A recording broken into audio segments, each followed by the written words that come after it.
Good morning student, welcome to my YouTube channel talent education point online classes. मैं वीरेंद्र सिंह आपका इस YouTube channel पर स्वागत करता हूं। ईश्वर से प्रार्थना करता हूं कि आप सब अपने घर में सुरक्षित एवं स्वस्थ होंगे। इन्हीं सभी शुभकामनाओं के साथ शुरू करते हैं आज की हमारी कक्षा का टॉपिक, जो कि हमारी जो इंडियन ज्योग्राफी है उसके ऊपर आधारित है। अर्थात हम नेशनल जीके में भारत का जो भूगोल है उसको आगे बढ़ाने वाले हैं। जैसे हम आप जानते हैं कि हम नदियों को डिस्कस कर रहे थे, कौन कौन सी हमारी प्रमुख नदियां हैं और कहाँ से वो शुरू होती हैं और अंत में जाके कहाँ सम्मिलित होती हैं। इन विषयों को हम समझ रहे थे। इसी टॉपिक को आगे बढ़ाते हैं, भारत की प्रमुख नदियां और उनके उद्गम और उनके विलय स्थान। So let's start the topic without wasting time.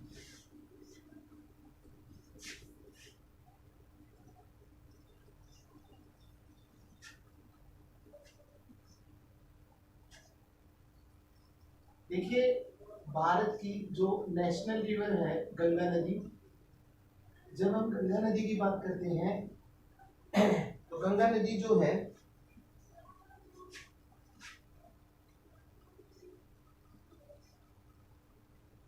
Ganga नदी का उद्गम स्थान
ठीक है। देखिए, गंगा नदी की जब हम बात करते हैं तो गंगा नदी का जो उद्गम स्थान है या शुरू जहां से गंगा नदी होती है वो गंगोत्री के पास गौमुख नाम की हिमालय से शुरू होती है, गौमुख के पास से, और अंत में जाके ये नदी जो है इस पृथ्वी पे बहती हुई अंत में जाके जो बंगाल की खाड़ी है उसमें विलीन हो जाती है या मिल जाती है। अगली हमारी नदी है यमुना नदी।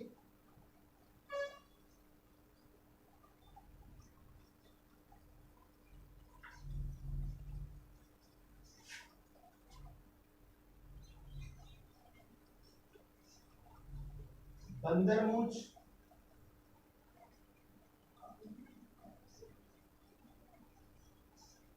बंदरपूंछ की पश्चिमी ढाल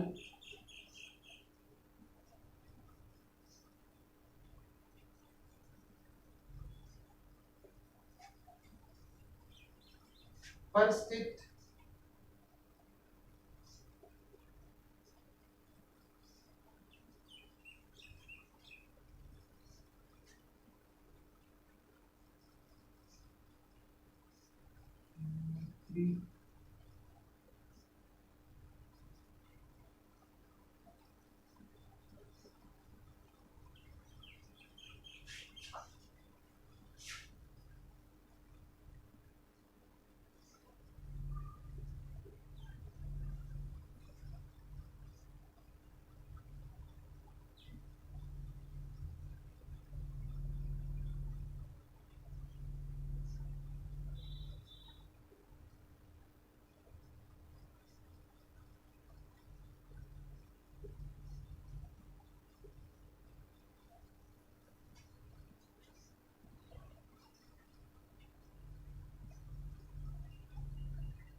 देखिए, इसको समझ लेते हैं क्योंकि फिर इसको रब करना पड़ेगा, क्योंकि पहले मैंने लिख दिया फिर आपको डिस्टर्बेंस नहीं होती, एक्सप्लेन कर दूंगा, ठीक है।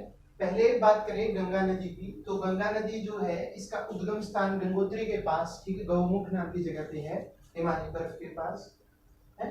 यह नदी बंगाल की खाड़ी में मिलित होती है, हिमालय पर्वत से निकल के ऋषिकेश हरिद्वार होती हुई, ठीक है, और यह जो है अंत में बंगाल के पास हावड़ा के पास से गुजरते हुए सीधी बंगाल की खाड़ी में विलीन हो जाती है, इलाहाबाद इत्यादि से गया गया जो बिहार में है वहां से गुजरते हुए। इसके अलावा यमुना नदी जो प्रमुख नदी है, जो ताजमहल के पीछे से गुजरती है, भारत की प्रमुख नदियों में अहम स्थान है उसका, ठीक है। बंदर पूंछ के पश्चिमी ढाल स्थित यमुनोत्री हिमानी जो बर्फ के है वहां से शुरू होके ये अंत में प्रयागराज हिमालय में गंगा नदी में विलीन हो जाती है। तो नदियों का संगम प्रयागराज में, इलाहाबाद में है, ठीक है। चंबल नदी जो है मध्य प्रदेश के मऊ के पास स्थित है, जाना पाव पहाड़ी जो है, चंबल नदी जो है, चंबल की घाटी मध्य प्रदेश के पास जो जाना पाव की पहाड़ी है वहां से शुरू होती है और अंत में यह उत्तर प्रदेश में प्रवेश करके इटावा से 38 किलोमीटर दूरी पर, इटावा से जो उत्तर प्रदेश में है वहां से 38 किलोमीटर दूरी पर यह नदी जो है यमुना नदी में मिल जाती है। इसके बाद में आती है आपकी रामगंगा नैनीताल, रामगंगा नदी, जो रामगंगा नदी है नैनीताल के पास जो मुख्य हिमालय श्रेणी के दक्षिणी भाग से शुरू होती है और कन्नौज के नजदीक गंगा में विलीन हो जाती है, रामगंगा नदी। इसके बाद आती है आपकी शारदा नदी, जिसको काली गंगा भी बोला जाता है। काली गंगा नदी किसको बोला जाता है तो आप बता सकते हो, शारदा नदी को काली गंगा नदी बोला जाता है।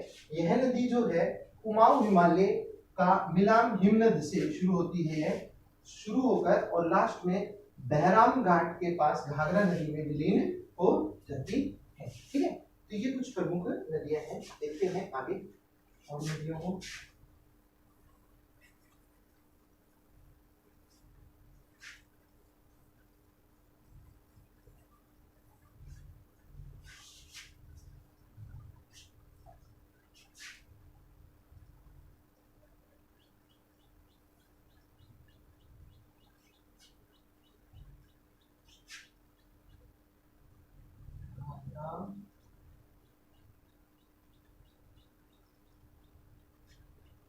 या करनाली,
देखिए ये कुछ हमारी नदियां हैं जो सेकंड प्राइमरी में मिलती हैं, जैसे घाघरा या जिसको करनाली या कोरियाल नदी भी बोला जाता है। तो सबसे पहले तो आपको ये ध्यान में रखना है कि करनाली या कोरियाल किस नदी को बोला जाता है, तो आप बता सकते हो घाघरा नदी को बोला जाता है।